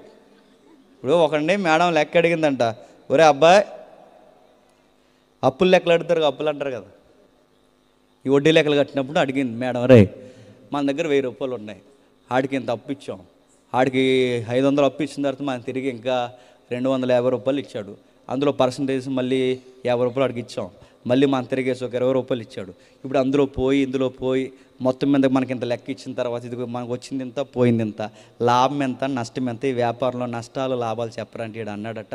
అంత నష్టాలు వచ్చినప్పుడు ఎవడమ్మా మేడం అన్నాడట. సన్నా చదవ చూడండి, ఆవిడ అడిగింది దేనికి? ఆవిడ తెలియదని అడిగాడా? ఆవిడ తెలియదని అడిగిందా? ఆవిడికి నాలెడ్జ్ తెలుసు, వీడు నష్టం ఎంత లాభం ఎంత తెలుస్తుందని. వీడికి నాలెడ్జ్ పెంచాలని ఆవిడ అడిగితే వీడు తిరగేసాడట. నష్టాలు వచ్చినప్పుడు అప్పులు ఎవడమ్మన్నాడండి అన్నాడు. దీన్ని లెక్కలు అంటారు. దీన్ని ఇప్పుడు నేను అడుగుతున్నాను, మనకు కూడా లెక్క ఉంది. ఇప్పుడు ఈ లెక్క ఏంటంటే 2400 కిలోమీటర్లు రోజుకి 20 కిలోమీటర్లు లెక్క అయితే ఎన్ని రోజులు వస్తుందంటే సుమారు 120 రోజులు వస్తుంది. ఎంత? 120 రోజులు. 120 రోజుల్ని నెలల్లోకి మార్చండి. 4 నెలల్లో నెలకెన్ని రోజులు? చచ్చిపోవాలంటే ఇంక ఇవి కూడా తెలియపోతాయి. నెలకెన్ని రోజులు చెప్పండి? మొన్నే ఉగాది అయింది అనుకోండి, అవి లెక్కలు కాదు చెప్పండి. రోజుకి నెలకి ఎన్ని రోజులు? 30 రోజులు. అడుగుతున్నాను, 120 ఎడదీయండి. 4 నెలలు సుమారు, ఒక రోజు అటు ఇటు తక్కువ ఉన్న 4 నెలలు. 4 నెలలు అంటే ఒక్క యెహోవాని గురించి తెలుసుకోవడానికి, సొలొమోను గురించి తెలుసుకోవడానికి ఎన్ని నెలల ప్రయాణం చేసింది చెప్పండి? 4 నెలలా? ఎన్ని నెలలు? 4 నెలలు. 4 నెలలు ప్రయాణం చేసి మీరు ఏం తెలుసుకోవడానికి వెళుతున్నారంటే ఆవిడందట, జస్ట్ ఏమీ లేదు సార్, అసలు యెహోవా అనేవాడు నిజమా కాదా, అసలు ఆ దేవుడు అంటే ఏంటి, ఆ సొలొమోనుకి ఎందుకు దేవుడు అంత జ్ఞానం ఇచ్చాడు, మా దేశంలో ఇన్ని వెలవేల్పులు కుల దైవాలు, మా దేశంలో ఇన్ని నమ్మకాలు, చెట్టుకి పొట్టకి అనేకమైన మా ఆఫ్రికా దేవుళ్ళు ఉన్నారు, ఇన్ని దేవుళ్ళు ఉండగా ఆ దేవుడే గొప్పోడని వచ్చినాడు అల్లా చెబుతున్నాడు నాకు. ఆ దేవుడు గొప్పతనం గురించి అందరూ చెప్తున్నారు, ఆ సొలొమోను గొప్పతనాన్ని గురించి అందరూ చెప్తారు. అసలు ఏంటి ఈ దేవుడు గొప్ప ఏంటి, సొలొమోను గొప్పతనం ఏంటి అని తెలుసుకోవడానికి 4 నెలలు ప్రయాణం చేసిందంట. ప్రశ్న అడుగుతుందని చెప్పండి. ఈవిడెవరు? శాబా దేశానికి చెప్పండి రాణి గారు 4 నెలలు దేశంలో లేకపోతే దేశం ఏమవుద్ది? మీకు ఉదాహరణ చెప్తాను వినండి. ఎన్టీ రామారావు గారు తెలుసుగా, పెద్దోళ్ళు తెలుస్తుంది. ఎన్టీ రామారావు గారు పాలిటిక్స్ జరుగుతున్న కాలంలో చెప్తారు ఇప్పటికి హిస్టరీలో, ఆయనకు అనారోగ్య సమస్య వచ్చి యుఎస్ఏ వెళ్ళాడట. యుఎస్ఏ వెళ్ళి తిరిగి వచ్చే సమయానికి 10 రోజులు యుఎస్ఏ వెళ్ళి తిరిగి వచ్చే సమయానికి మంత్రిమండలి ముఖ్యమంత్రి పోస్ట్ తీసేసిందంట. మీకు తెలుసా చరిత్ర ఇది? అంటే 10 రోజులు రాష్ట్రంలో ముఖ్యమంత్రి లేకపోతే ఏమవుద్ది? గవర్నమెంట్ కూలిపోద్ది. అదర్ సైడ్ ఉప ముఖ్యమంత్రి సరైన లేకపోతే గవర్నమెంట్ కదిలిపోద్ది. ఇది వాస్తవం, చరిత్ర. ఒక 10 రోజులు ముఖ్యమంత్రి లేకపోతేనే గవర్నమెంట్ లేకపోతే, అలాంటిది దేశాన్ని పరిపాలిస్తున్న రాజు లేదా రాణియే లేకపోతే, 4 నెలలు రాణి లేకపోతే, నేను అడుగుతున్నాను, ఫైనాన్స్ లెక్కలు ఏమవుతాయి చెప్పండి? తారుమారైపోతాయి. ఆర్థిక మాన్యం వచ్చేస్తుంది, ఇబ్బందులు పడిపోతారు. సామాన్యుల నుంచి సామంతుల వరకు అందరూ లెక్కలు తారుమారైపోతాయి. అంటే ఒక్క రాణి 10 రోజులు లేకపోతే ఇబ్బంది అయితే ఏకంగా ఎన్ని నెలలు లేదట, 4 నెలలు. 4 నెలలు మీరు లేకపోతే దేశం ఏమవుతుంది మేడం అంటే, ఏదన్నా అవని ముందు యెహోవా అంటే తెలుసుకోవాలనుకుంది. ఇప్పుడు చెప్పండి, రాజ్యాన్ని సింహాసనాన్ని పక్కన పెట్టి వచ్చిందంటే, ఈ రాజ్యమే యెహోవా ముందు తక్కువ అనుకుందంటే, ఒక రోజు ఇంత రాజ్యాన్ని వదిలొచ్చిన ఆవిడ మన మీద నిలబడి, నీకు ఏ రాజ్యం ఉందని ఆదివారం చచ్చిపోయినవారు అని అడగదా? చెప్పండి, ఏ రాజ్యం ఉంది నీకు? గాలి రాజ్యం. ఏ రాజ్యం ఉంది అడుగుతున్నాను నేను. ఏ రాజ్యం లేదని అడుగుతున్నాను. నీకు చర్చికి రావాలి అంటే, అమ్మో నీకు ఎన్ని వంకలో. పాటెత్తారా? ఎవరు? పాట ఇవ్వకపోతే రామంటే, పాట ఇవ్వకపోతే రారు, ఫ్యాన్ వేయకపోతే రారు, ఫ్యాన్ కింద లేకపోతే రారు. నేను అడుగుతున్నాను, ఇష్టం ఉంటే వస్తారు, కష్టమైతే మానేస్తారు, కాస్త ముద్దెక్కు తినేస్తే రారు. అసలే సండే కక్క ముక్క డొక్క జరిగితే మొత్తానికి రారు. నేను అడుగుతున్నాను, నువ్వు ఏ కారణాల వల్ల దేవుని వాక్యాన్ని వినడానికి రాలేదంటే ఒక్క ప్రూఫ్, ఎవిడెన్స్, కార్స్ ఒక్కటి చూపించు. ఒళ్ళు బద్ధకంతో రాలేదరు నువ్వు అని అడుగుతుంది. 4 నెలలు నా రాజ్యాన్ని వదిలి, 4 నెలలు నా సింహాసనాన్ని వదిలి, 4 నెలలు నా దేశం దళసర ఆదాయాన్ని వదిలి, నా రాజ్యము, నా సంపాదన, మా పేరు ప్రఖ్యాతులు ఏమైనా పర్లేదు, అసలు ఈ దేవుడు ఏంటో తెలుసుకోవాలని నేను వస్తే, ఈ దేవుడి కొరకు ఉచితంగా ఈ నడి వీధుల్లో, ఈ సంఘాలలో ఇంత కేకలేచి చెప్తుంటే, నీకు ఏమైందిరా, ఒళ్ళు మందం పట్టిందా అని అడుగుద్దా? రోజు గుర్తుపెట్టుకో. గంట కూర్చున్నావరా సభలో, గంట కూర్చున్నావా వాక్యంలో, 70 సార్లు లేచి తిరిగావు నువ్వు అని అడుగుతా. ఎన్ని అడుగుతుంది ఏంటంటే, అదే విమర్శ అంటే. మరి టాయిలెట్కి వెళ్ళినా నువ్వు టాయిలెట్కి ఏం చెప్పేసారని కూడా అడుగుతుంది. గుర్తెట్టుకో, అన్నీ అడుగుతుంది విమర్శ. ప్రతిదీ విమర్శ. కూర్చున్నా, ఆ కూర్చున్నప్పుడు వినేవాడిని పక్కోను కూడా నువ్వు గేలికావు. ప్రతిదీ అడుగుద్ది. ప్రతి ఆర్గ్యుమెంట్ ఆ రోజు సీన్లోకి వస్తుంది. ఇక్కడ ఏం జరుగుతుందో, చర్చిలోకి వచ్చి ఏం చేస్తున్నావు అన్నీ అడుగుద్ది. 4 నెలలు నా దేశాన్ని వదిలేస్తాను. నువ్వు రాజువా? పంచాయతీ నెంబర్ కూడా కాదు నువ్వు ప్రెసిడెంట్ కూడా కాదు, నువ్వేది కాదు. నేను అడుగుతున్నాను, నీకేమున్నాయి? ఏ అధికారాలు లేవు. నువ్వు వెళ్ళకపోతే గవర్నమెంట్ ఆగిపోద్దన్న ఉద్యోగాలు లేవు. ఫ్లైట్ తోలే ఉద్యోగమా? లేకపోతే బాంబు స్క్వాడా? నువ్వు అడుగుతున్నాను, నువ్వు లేకపోతే గవర్నమెంట్ ఆగిపోద్దన్న ఒక్క పని చూపించు. లేదైనా నువ్వు దేవుని గురించి ఎందుకు తెలుసుకోలేదని ఆ రోజు అడుగుద్దట. గుర్తుపెట్టుకోండి. బిజీగా ఉన్నానండి కుదరలేదంటే, నాకన్నా బిజీగా ఉన్నామని అడుగుద్దట ఆ రోజు. గుర్తుపెట్టుకోండి. అడుగుతుంది. 4 నెలలు ప్రయాణం చేసి వచ్చింది. వచ్చిన ఆమె తన రాజకీయ రంగులన్నీ పక్కన పడేసింది. వస్తూ ఏం తెచ్చిందట? మంచి బంగారం తెచ్చిందట. స్టార్టింగ్లో వచ్చిన చదువుకున్నాం, దేనికమ్మా బంగారం అంటే, ఆ యెహోవా జ్ఞానం కొనుక్కుంటానందంట. సందా ఎప్పుడైనా బంగారం ఏవా ఏమని అడగట్లేదు కానీ మామూలుగా చెప్తున్నాను నేను. ఇవాళ మెసేజ్ బాగుందండి, ఇదిగో ఈ ఉంగరం తీసుకోండి. నాకు వద్దండి, మామూలుగా చెప్తున్నా. ఈ మెసేజ్ నాకు ఇలాంటి డీప్ స్టడీస్ నాకు కావాలండి, నాకు చెప్పండి అని ఎప్పుడన్నా అడుగుతున్నాను. గోల్డ్ మనం ఇస్తామా? ఒకవేళ ఇచ్చిన తర్వాత మళ్ళీ అడుగుతున్నాను, మనం ఏదో ఒక రోజు మేము ఇచ్చామని చెప్పకుండా ఉంటామా? మేము రింగ్ ఇచ్చాం తెలుసా, జేమ్స్కి రింగ్ ఇచ్చాం అని చెప్తాను. రింగ్ ఇచ్చాను ఒక ఆయన కొంచెం రింగ్ ఇచ్చేవాడు ఒక రోజు శ్రీకాంత్ బ్రదర్కి. కొంచెం అది బంగారం అనుకున్నాం మేము. బంగారం అడుగుతున్నాను, బంగారంతో జ్ఞానం నేర్చుకునే వాళ్ళు ఎవరు ఉన్నారండి? ఒకవేళ మీరు బంగారం ఇచ్చిన ఇక్కడ ఇచ్చుకునే వాళ్ళు ఎవరు లేరు. కానీ ఎప్పుడో ఒక రోజు నేను మా మెసేజ్ చెప్తున్నాను, కన్వర్టెడ్ క్రిస్టియన్ సిస్టర్ ఆవిడ నల్లపూసలు ఉంటుంది కదండి, ఇంత ఉంటుందండి, ఇంత బంగారం చాలా వెయిట్ ఉంటుంది. ఆ నల్లపూసల బంగారం అలా తెచ్చి అలా ఇచ్చేసి వెళ్ళిపోయిందండి. ఆ సందా సంచులు వేసి బ్రదర్కి చెప్పండి. నాకు ఒళ్ళంతా అదోలాగా అయిపోయింది. అమ్మా మేము ఉచితంగా ఇస్తాం, మేము ఉచితంగా తీసుకున్నాం దేవుని జ్ఞానాన్ని, మళ్ళీ నీకు ఇచ్చేసిన కాంటాక్ట్ అయితే అన్న ఎంత బతిమాలడం, మీరు ఇచ్చారంటే నేను ఎక్కడ దిగుని పాడేస్తాను. నువ్వు తీసుకమ్మా మాకు వద్దని చెప్పాను. ఈరోజు చెప్తున్నానండి, దాన్ని అమ్మొచ్చు, ఏదైనా చేయొచ్చు. ఒకవేళ ఈ లైవ్ చూస్తే కనుక ఆ సహోదరి ఎప్పటికీ అది నా దగ్గర ఉందండి, దేనికి ఖర్చు పెట్టలేదు. ఆవిడ ఎప్పుడు దొరుకుతుంది ఏదోలాగా ఒప్పించి ఇచ్చేయాలి ఆవిడకి. ఎందుకో చెప్పనా, ఒకరోజు మేడం నన్ను కూడా అడుగుతుంది, ఎవరు చెప్పండి, శాబాదేశుబ్రా, బాబు జేమ్స్ నువ్వేం బంగారం ఇచ్చి నేర్చుకున్నావు, నీవిడి దగ్గర బంగారం తీసుకొని అని అడగదా నన్ను? ఖచ్చితంగా అడుగుద్ది. విమర్శ సమయం ప్రతిదీ ఆ రోజు ఆర్గ్యుమెంట్లోకి తీసుకొస్తుంది. 4 నెలలు నా సింహాసనం, 4 నెలలు నా ఊరిని, 4 నెలలు నా దేశాన్ని క్రూరమైన అడవుల గుండా, దట్టమైన అడవుల గుండా, సహారా నీళ్లు చుక్క దొరకని భయంకరమైన సహారే ఎడారి గుండా ఇంత ప్రయాణం చేసి యెరూషలేముకి వచ్చాను. ఈ యెరూషలేములో ఇంత ప్రయాసపడి యెహోవాను గూర్చి నేను తెలుసుకున్నాను. ప్రశ్న అడుగుతుందని చెప్పండి, ఇంత ఇలాంటి ఆమె ఇంత దూరం ప్రయాణం చేసి రావడానికి ఈవిడే రావక్కరొద్దండి. ఓ కమిటీని పంపితే రారంటారా? కమిటీలు, గవర్నమెంట్ కమిటీలు ఉంటాయి తెలుసా, శ్రీకృష్ణ కమిటీ, ఆ కమిటీ, ఈ కమిటీ. మనకు రాజధాని ఇస్తాను కంపెనీ తిరిగింది అప్పట్లో గుర్తుందా, శ్రీకృష్ణ కమిటీ. ఇలాంటి మాడితే మళ్ళీ కట్ చేసి పెడుతున్నారండి. అడెవడో, నేను ఎందుకో ఫ్లోలో అన్నాను, ఫ్లోలో రాజధాని లేని రాష్ట్రం మీద ఉందంటే మందే అన్నాను. అడెవడో జనసేన టీడీపీ వాళ్ళు కట్ చేసి వైసీపీలకు వ్యతిరేకంగా పెడుతున్నారు ఆ వీడియో. నేను చెప్పిన వ్యూ వేరు, అలా ఉపయోగించేది వేరు. నేను మామూలుగా జనరల్ చెప్తున్నాను. కమిటీలు ఉంటే ప్రతి గవర్నమెంట్ మనకు అప్పట్లో రాజధాని ఇస్తా అని శ్రీకృష్ణ కమిటీ తిరుగుతుంది అన్నారు. ఎక్కడ తిరుగుతుందంటే విజయవాడ తిరుగుతుంది, వైజాగ్ తిరుగుతుంది, అలాగే ఇంకా ఇలా ప్రకాశం జిల్లా ఈ ప్రాంతం ఎక్కడ ల్యాండ్ బాగుంటే పెడతా అంటే ఒక కమిటీని పెడుతుంది గవర్నమెంట్.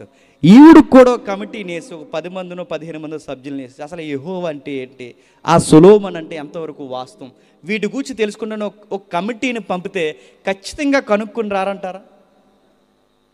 ఖచ్చితంగా వస్తారు. కానీ విషయం ఏంటి చెప్పిన, ఏ విషయాలకైనా కమిటీని పంపితేనేమో కానీ ఇది దేవుణ్ణి గూర్చిన ఎతుకులాట. కనుక ఈ కమిటీని నేను ఎవరిని పంపను, ఇది ఎవరి వ్యక్తిగతమైనది వాళ్ళకే. అందుకే ఈ దేవుని గురించి స్వయంగా నేనే నా చెవులతో వినాలి, నా కళ్ళతో నేనే ఆయన మందిరాన్ని చూడాలి, నేను నా కళ్ళతో నా చెవులు ఎన్ని తెచ్చిందో చెబుతున్నట్టు చూడండి ఒకసారి.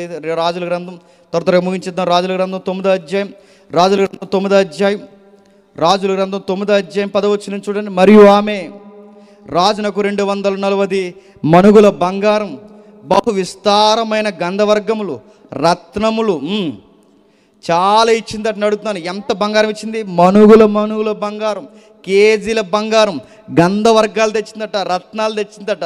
ఇలాంటి 1 కాదు 2 కాదు, కొన్ని వందల మైళ్ళు ప్రయాణించేసి గంధవర్గాలు తీసుకు, సుగంధ ద్రవ్యాలు, గంధవర్గాలు, రకరకాలన్నీ తెచ్చి బంగారం ఇచ్చిందట. నేను అడుగుతున్నాను, ఎంత బంగారం ఇచ్చిందంటే కేజీలు బంగారం ఇచ్చింది. ఈ బంగారం చూసినప్పుడల్లా లలిత జ్యువెలరీ అని గుర్తొస్తాడండి. లలిత జ్యువెలరీ అని ఏమన్నాడు, డబ్బులు ఊరకే రావు, కానీ సొలొమోనుకి ఊరకే వచ్చేదండి బంగారం, ఊరకే, డబ్బులు కాదు బంగారమే ఊరకే వచ్చేది. ఎందుకంటే ఆయన ఏం బోధిస్తున్నాడట, యెహోవా జ్ఞానమును బోధిస్తున్నాడు, యెహోవా జ్ఞానమును. ఆయన బోధిస్తున్నప్పుడు ఎన్నో గిఫ్ట్లు తెచ్చిందట, విస్తారమైన, మరి ఎన్నడూనూ రాలేదంట, అంత తీసుకుని వచ్చిందట శాబాదేశపు రాణి. పైగా ఆవిడ తెచ్చిన బంగారం నెంబర్ 1 గోల్డ్ తెచ్చిందంట.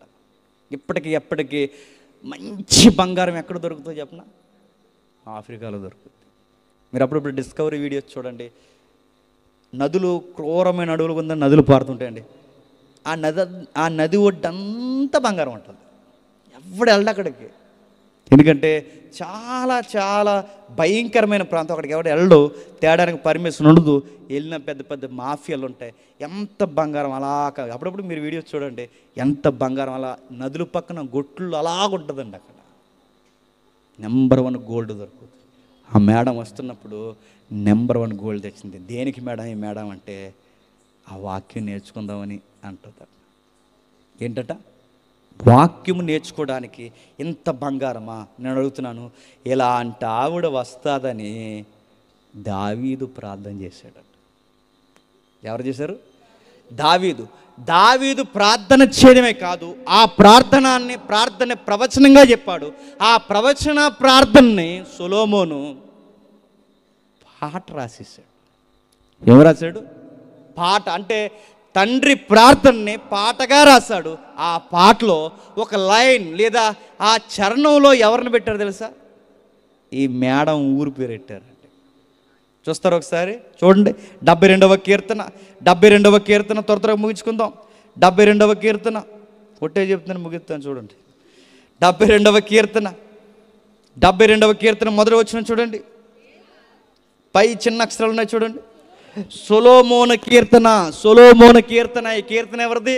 సొలొమోను కీర్తన. అంటే ఈ సాంగ్ సొలొమోనుది. సొలొమోను ఈ పాట రాస్తున్నాడు. దేవా, రాజునకు నీ న్యాయ విధులను, రాజకుమారుకి నీ నీతిని తెలియచేయము. నీ నీతిని బట్టి ప్రజలకును, న్యాయ విధిని బట్టి శ్రమనందు నీ వారికి అతడు న్యాయము తీర్చును. ఎవరో రాజకుమారుడు ఉన్నాడట. ఆ రాజకుమారుడికి జ్ఞానం కావాలట. ఆ రాజకుమారుడికి నీతి తెలియజేయాలట.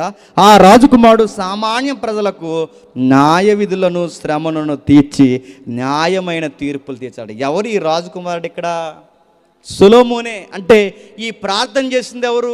దావీదు. ఈ ప్రార్థనలో ఉన్న రాజకుమారుడు ఎవరు? సొలొమోన్. అంటే తన తండ్రి ఏమని ప్రార్థన చేసుకుంటున్నాడు? నా కొడుక్కి జ్ఞానాన్ని ఇవ్వు, నా కొడుక్కి న్యాయం నేర్పించు, నా కొడుక్కి తీర్పులు ఎలా తేల్చు, నా కొడుక్కి పరిపాలన ఎలా చేయాలో నేర్పించు అని ప్రార్థన చేసుకున్న వాళ్ళ నాన్న ప్రార్థనని పాటగా రాశాడు. నీతిని బట్టి నీ ప్రజలకు న్యాయ విధులను, శ్రమనందున వారికి అతడు న్యాయం తెచ్చును. నీతిని బట్టి పర్వతములను, చిన్న కొండలను ప్రజలకు నెమ్మది పుట్టించును. ప్రజలలో శ్రమనందున వారు అతను న్యాయము తీర్చును అని చెబుతూ వచ్చి 15 వచనంలో చూడండి ఏమంటున్నాడు? అతడు చిరంజీవి యగును. ఎవరి చిరంజీవి? ఆయన అనుకోకండి. అతడు చిరంజీవి అగును. చిరంజీవి అంటే ఇక్కడ సొలొమోను చిరంజీవి అగును.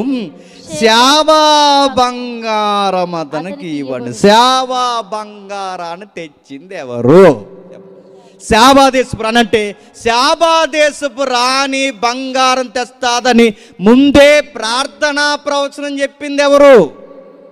దావీదు గారు. అంటే ఈవిడ వస్తాదన్న ఈ ప్రకంపనలు ఇప్పుడు కాదట, దావీదు దగ్గర నుంచి ఆత్మ ప్రవచనం ద్వారా చెప్పిందంట.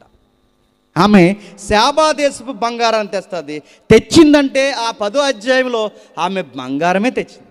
నెక్స్ట్ మరో వచనం చూడండి. 18వ వచనం.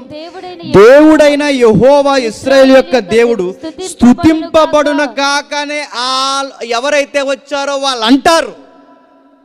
శాబాదేశపు రాణి వచ్చిన తర్వాత ఏమని అన్నది తెలుసు? ఒకసారి చూడండి. మొదటి రాజుల గ్రంథం 10వ అధ్యాయం 9వ వచనం. మొదటి రాజుల గ్రంథం 10వ అధ్యాయం 9వ వచనం.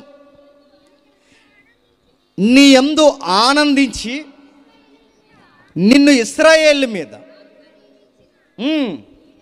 నీ దేవుడైన యెహోవా స్తోత్రానికి అర్హుడు, స్తుతింపబడును గాక. నీ దేవుడికి మాత్రమే స్తోత్రాలు, ఆయనకి అర్హత ఉందంటే యెహోవాని స్తుతించింది ఎవరు చెప్పండి? దక్షిణ దేశపు నుంచి, దూర ప్రాంతం నుంచి వచ్చిన ఆ శాబాదేశపు రాణి బంగారం తెస్తాది అన్నాడు దావీదు, తెచ్చింది. నెక్స్ట్ యెహోవాని స్తుతిస్తాడు అన్నాడు, స్తుతించింది. వచ్చినట్టుగానే ఆమె వచ్చి యెహోవా స్తుతింపబడును గాక. ఇదంతా ప్రార్థన చేసింది ఎవరంటే 19వ వచనంలో ఆయన మహిమగల నామం నిత్యము స్తుతింపబడును గాక, సర్వభూమి ఆయన మహిమతో నిండియుండును గాక. Amen amen amen. యెషయా కుమారుడకు దావీదు ప్రార్థనలు ముగిసినంటే ఈ ప్రార్థన ఎవరిది? దావీదుది. ఈ పాట ఎవరిది? సొలొమోనుది. ఈ ప్రార్థనలో లైన్స్ అన్నీ ఎవరివి? దావీదు గారివి. ఈ ప్రార్థనా లైన్స్ని పాటగా మార్చింది ఎవరు? సొలొమోన్. ఈ లైన్స్లో ఉన్న శాబా దేశపు మేడంజీ ఎవరు? పేరు తెలుదు, ఆవిడ ఊరి పేరు తెలుసు మనకి. హిస్టరీలో వదలండి, ఆవిడ పేరు బాగుంటుంది. ఎప్పుడన్నా ఆడపిల్ల ఉంటే చెప్పండి, ఫోన్ చేయండి, ఆ పేరు చెప్తాను. ఆ పేరు పెట్టుకోండి, బాగుంటుంది. ఆమె శాబా దేశం నుంచి వచ్చింది. ఆమె వచ్చినప్పుడు ఇదిగో బంగారం తెస్తుందని దావీదు ప్రార్థన చేశాడట. మరో మాట చెప్పిన, దావీదే కాదు సొలొమోను కూడా ఈ మస్తాదన్నట్టు ప్రార్థన చేశాడట. చూడండి ఒకసారి మొదటి రాజుల గ్రంథం 8వ అధ్యాయం, మొదటి రాజుల గ్రంథం 8వ అధ్యాయం ముగించుకుందాం. మొదటి రాజుల గ్రంథం 8వ అధ్యాయం 41 నుండి 43 వచనం వరకు చూడండి. మరియు ఇశ్రాయేలుగు ఈ జనుల సంబంధులు కాని పరదేశులు నీ నామమును బట్టి దూర దేశము నుండి వచ్చి నీ ఘనమైన నామమును గూర్చి నీ బాహుబలమును గూర్చి నీవు చాచిన బాహు ప్రసిద్ధిని గూర్చి విందురు. దూర దేశం నుంచి వచ్చి వస్తారు, నీకు ప్రార్థన చేస్తారు, నిన్ను స్తుతిస్తారు, నీ మందిరాన్ని దర్శిస్తారని. ఈ ప్రార్థనకి నెరవేర్పు ఎవరు చెప్పండి? శాబా దేశపు రాణి. అంటే సొలొమోను కూడా ప్రార్థన చేశాడు, దూరం నుండి వస్తారని. దావీదు కూడా ప్రార్థన చేశాడు, దూరం నుండి వస్తారని. వచ్చిన వారు యెహోవాని స్తుతిస్తారని. ఆ స్తుతించి తిరిగి వెళ్ళిపోయింది వాళ్ళ ప్రాంతం. ఇప్పుడు ప్రశ్న అడుగుతున్నాను, రౌండ్ ఫిగర్ తీసుకోండి. 2500, 400 రౌండ్ ఫిగర్ 100 కలుపుతాం. 2500 ఒకవైపు 2500 ప్రయాణం చేసింది అనుకోండి.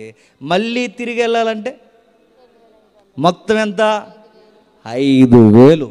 5000 కిలోమీటర్లు. నువ్వు ఎందుకు యెరూషలేముకి వచ్చావంటే, ఇప్పుడులాగా ఈదికి 70 చర్చిలు లేవు. అప్పుడు ఒకటే ఒక చర్చ్ ఎక్కడుంది చెప్పండి? యెరూషలేము. ఆ ఒక్క చర్చికి రావడానికి 5000 కిలోమీటర్లు శ్రమ పడుతుందంటే. ఎన్ని కిలోమీటర్లు? 5000 కిలోమీటర్లు. 5000 కిలోమీటర్లు ప్రయాసపడి తన ప్రశ్నలన్నిటికీ జవాబుని ఎత్తుక్కొని, తాను ప్రశ్నించి తప్పు పట్టాలనుకున్న తనలోనే తప్పు ఉందని తెలుసుకొని వెళుతూ ఒక మాట ఉంది, అయ్యా నేను రాణినైపోయాను, మా దేశం దూరం అయిపోయింది, అసలు నాకు ఎంత ఆశ ఉందో చెప్పనా, అసలు నీకు భోజనం వడ్డించే పనులు ఉన్నారు చూసావా, మీ ఇంట్లో తుడిసే వాళ్ళు ఉన్నారు చూసావా, ఆ ఇంట్లో పని చేసేవాళ్ళు, తుడిచేవాళ్ళు, వంట చేసేవాళ్ళు, నీకు పరిచర్య చేసేవారు ఎవరైతే ఉన్నారో అలాంటి వ్యక్తుల్లో ఒక వ్యక్తిని నేను అయిపోతే ఎంత బాగున్నాయో సొలొమోను అంది. అంటే రోజు యెహోవా మాటలు నేను వినేదాన్ని. నా దేశం ఎక్కడో అయిపోయింది, నాకన్నా అదృష్టవంతులు, ఆ పదం వాడకూడదు, నాకన్నా ధన్యులు ఎవరో తెలుసా? నీ దగ్గర పనిచేసేవాళ్ళయ్యా. నాకన్నా ధన్యత కలిగిన వారు నీ దగ్గర పని చేసేవారు. ఎందుకంటే ప్రతిరోజు నీ మాటలు వింటా, ప్రతిరోజు నీ మాటలు వింటా. ఇప్పుడు ప్రశ్న, ఆ రోజు విమర్శించినప్పుడు ఏమని విమర్శిస్తుందంటే, లౌకికమైన పరిపాలన చేసి దేవుని గూర్చి మాటలు చెప్పేవాడి దగ్గరే నేను ఊడుగుంచేస్తూ ఉండిపోదా, నా సింహాసనం వదిలేసి అనుకున్నాను నేను. కానీ సొలొమోను కన్నా గొప్పోడు దేవుడే సశరీరిగా ఇలలోకి వచ్చాడు. సొలొమోను కన్నా గొప్పవాడు ఇలలో జీవించాడు. ఆ సొలొమోను కన్నా గొప్పవాడైన వాడిని గురించి ప్రతి వారము సంఘంలో 52 వారాలు బోధిస్తున్నారు. ఎవరా సొలొమోను కన్నా గొప్పడు? ప్రభు అయిన యేసుక్రీస్తు.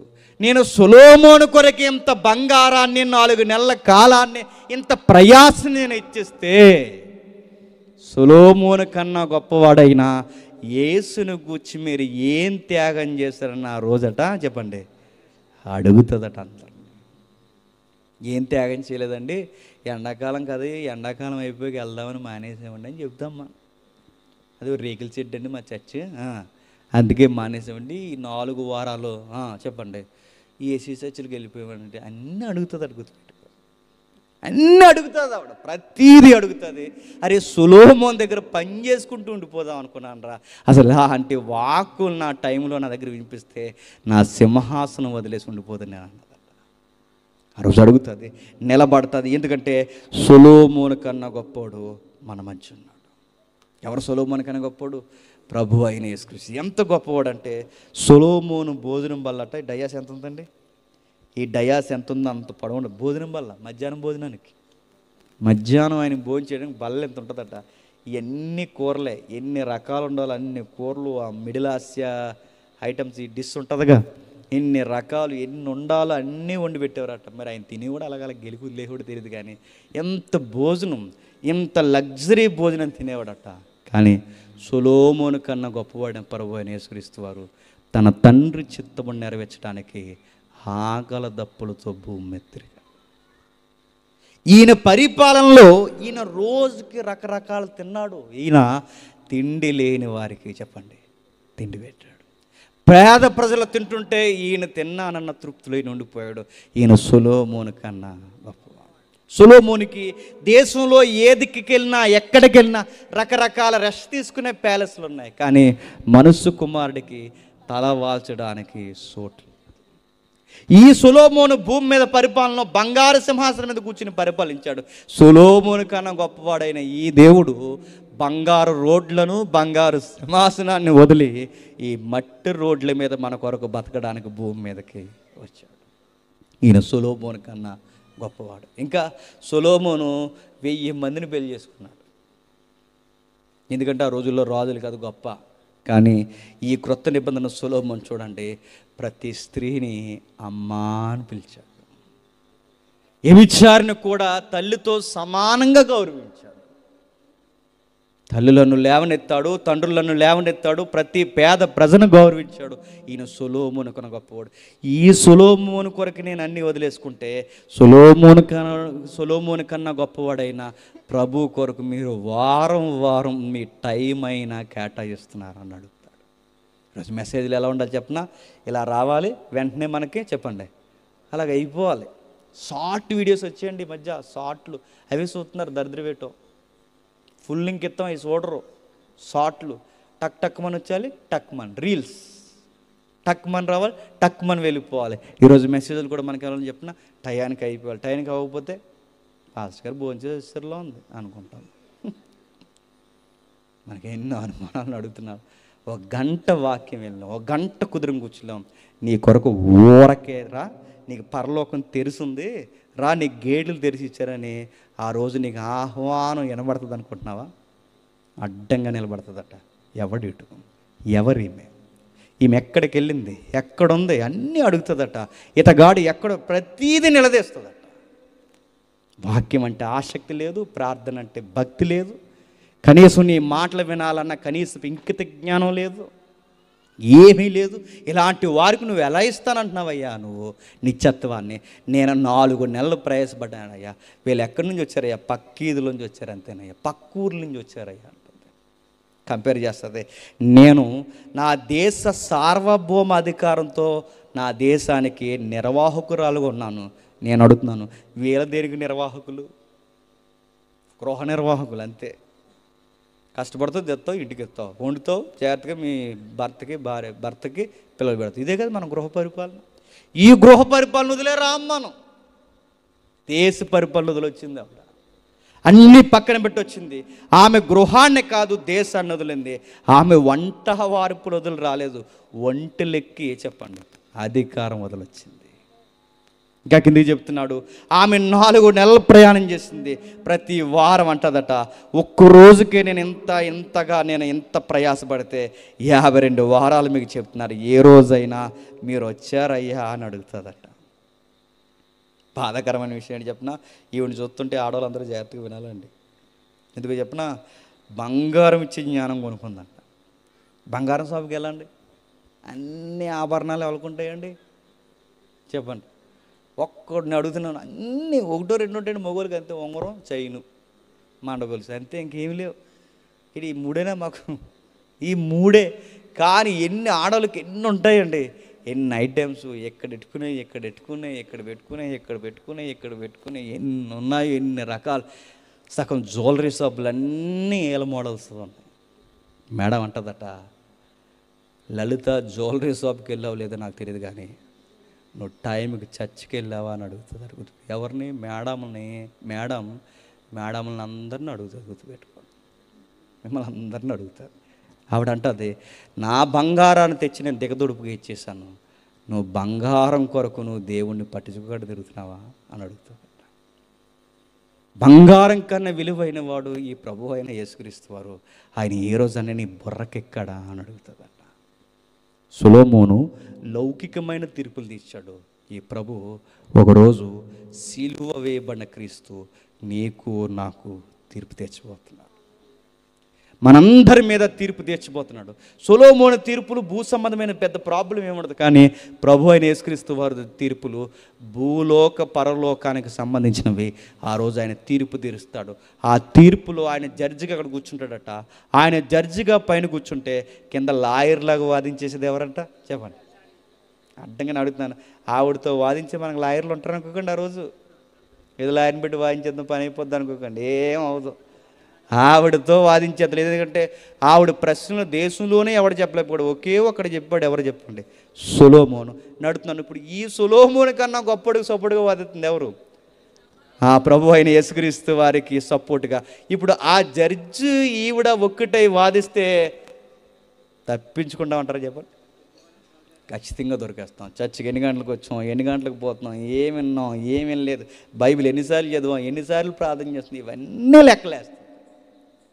ఆ రోజు విమర్శ సమయం నిలబడి అడుగుతుందట, వీళ్ళు వచ్చి ఏం చేశారని అడుగుతుందట. ఇక ముగించేస్తున్నాను. ఆ చీకటి ఖండంలో ఆవిడ వెళ్ళిపోతూ ఆ వెలుగును అలా ఇచ్చి వెళ్ళిపోయిందండి. ఆ వెలుగు మళ్ళీ ఎవరు పట్టుకున్నారో తెలుసా? క్రొత్త నిబంధనకు వచ్చేసరికి ఒక నపుంసకుడు యెరూషలేము ప్రయాణం చేస్తూ వస్తాడు. నపుంసకుడు తెలుసు కదండి, కందాకే కింద ఆర్థిక మంత్రి అయిన నపుంసకుడు ఒకడు యెరూషలేమును ఆరాధించుటకు వచ్చెను అన్నట్టు. తెలుసు కదా, 8వ అధ్యాయంలో ఉంటుందిగా. అంటే ఇప్పుడు కందాకే కింద ఆర్థిక అంటే ఇప్పుడు సొలొమోను కాలానికి క్రొత్త నిబంధన కాలానికి చాలా వేల సంవత్సరాలు, వందల సంవత్సరాలు నడిచిపోయింది. ఇప్పుడు ఈ 100 సంవత్సరాలు నడిచిపోయినప్పుడు మళ్ళీ ఆర్థిక మంత్రి వస్తున్నాడు. ఎక్కడికి? యెరూషలేముకి. అంతకుముందు ఎవరు వచ్చారు? ఇప్పుడు ఆవిడ వచ్చిన ఆ శాపదేశపు రాణి ఆ ఊరు వెళ్ళిపోయి ఊరకే ఉండిపోలేదు. బహుశా ఈ యెహోవాను గూర్చి ఎంతో కొంత వదిలి వెళ్ళిపోయింది. ఆ వెళ్ళిపోయిన భావజాలం మళ్ళీ తన తర్వాత తరాలకు అబ్బింది కనుకే తర్వాత మళ్ళీ ఎవరు వచ్చారు? ఆర్థిక మంత్రి వచ్చాడు. ఆర్థిక మంత్రి అంటే ఎవడండి? ఆర్థిక మంత్రి అంటే తెలుసా? ఉల్లిపాయకి ఎంత అమ్మాలి, పచ్చిమిరకాయలు ఎంత అమ్మాలి, చొక్కా రేటు ఎంత అమ్మాలి, ప్రతి దాన్ని దేశంలో ట్యాక్స్ నిర్ణయించేది ఎవరు అనుకుంటున్నారు? ఆర్థిక మంత్రి. అంటే దేశం యొక్క దళసరి ఆదాయాన్ని నిర్ణయించేది ఆర్థిక మంత్రి. ఆ ఆర్థిక మంత్రి కూడా 2400 కిలోమీటర్లు ప్రయాణం చేసి యెరూషలేముకి వచ్చాడట. అని అడుగుతున్నాను, ఆ రోజు వీళ్ళందరూ ఒక పక్క నిలబడతారండి చెప్పండి. ఆ ఈది నుంచి ఈదికి వచ్చిన వాళ్ళు మనం అందరం ఒక పక్క నిలబడతాం. నేను అడుగుతున్నాను, 2400 కిలోమీటర్లు దాటిన వాళ్ళు అందరూ మేము టైంకి ఆరాధనకు వచ్చామని అడుగుతారు. ఈది నుంచి 5కి వచ్చిన వాళ్ళు వచ్చాం కానీ ఎందుకు అయ్యాలి నాలు అనిపించలేదని నన్ను అందరూ ఈ పక్క నిలబడతాం. యేసుప్రభు వరకు వద్దాడు మన మీదకు వాదన చెప్పండి. వీళ్ళిద్దరు నిలబడతారు. ఆర్థిక మంత్రి నిలబడతాడు, రాణి నిలబడుతుంది. వీళ్ళందరూ నిలబడి మనల్ని ఎంత కడిగి పడాయోలో చెప్పండి, అంత కడిగి పడేస్తాడు. ప్రభు చెప్తున్నాడు, ఆ రోజు వీళ్ళందరూ వస్తారు. ఆమె వెళ్ళిపోతూ తన చీకటి ఖండానికి వెలిగించి వెళ్ళిపోయింది.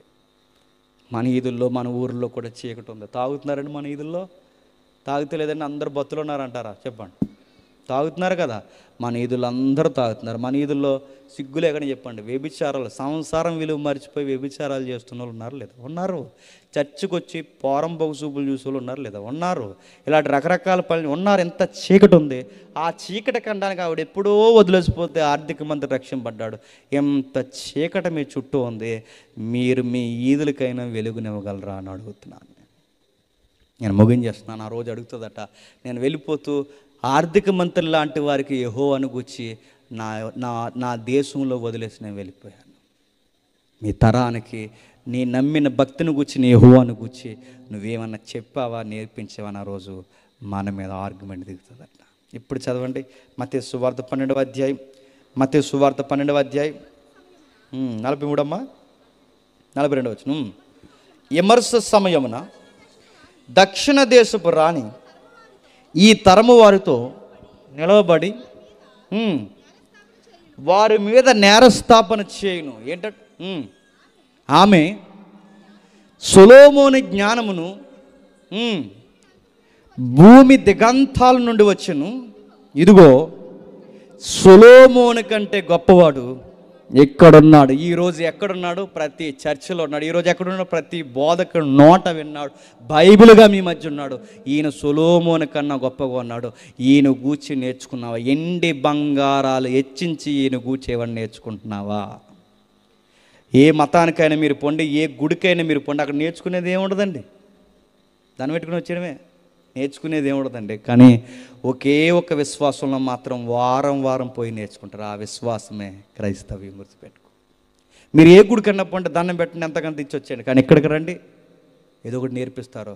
మీ దగ్గర ఒక బైబిల్ ఉంటుంది, నా దగ్గర ఒక బైబిల్. ఎందుకు?